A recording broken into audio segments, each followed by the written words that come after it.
been a disintegrating force in history, and if history is any guideline, it would always be a disintegrating force.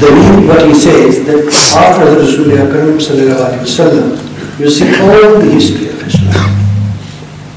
He was surveying the situation in Pakistan.